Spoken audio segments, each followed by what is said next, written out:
Board totally 4 ভাবে তোমাদের খাতার ওয়েমারটা চেক করে এবং এই 4 ভাবে যখন চেক করে এখানে হিউজ পরিমাণে ভুল থাকে। এক নম্বরে বোর্ড কি করে, যখন একটা শিক্ষক টিচার খাতা দেখে, উনি খাতা দেখার পর খাতা দেখা শেষ হলে ওই প্রত্যেকটা প্রশ্নের নাম্বার ওয়েমারের উপরে দেখবে একটা অপশন আছে শিক্ষকদের জন্য, এই মুহূর্তে স্ক্রিনে দেখতে পাচ্ছ।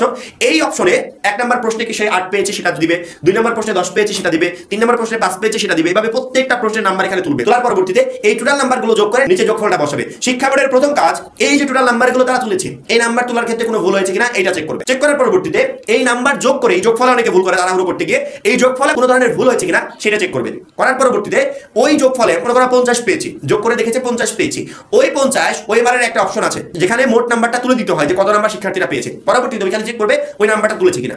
ওই নাম্বারটা যখন 3 নম্বরে চেক করবে যে তুলেছে কিনা, যদি দেখে যে না ঠিকঠাক আছে, যে যোগফলটা করেছে এই যোগফলের সাথে এখানে নাম্বার বসানো ঠিক আছে, 4 নম্বরে চেক করবে ওই নাম্বারের একটা ওয়েমার আছে, যেমন ধরো 0.5 দিয়ে দিল। এখন ওয়েমারের নিচে তো অবশ্যই গোল পূরণ করতে হবে। এখন নিচের ওই অংশ দেখবে যে গোল পূরণটা আসলে ঠিক আছে কিনা। এই 4 জায়গা কোনো এক জায়গায় যদি তোমার রেজাল্টে কোনো ধরনের অসঙ্গতি বা ভুল থাকে, ওই ভুলটাই সমাধান হয়ে পরবর্তীতে বোর্ড চ্যালেঞ্জ রেজাল্টে প্রকাশ পাবে এবং তোমার রেজাল্ট পরিবর্তন হবে।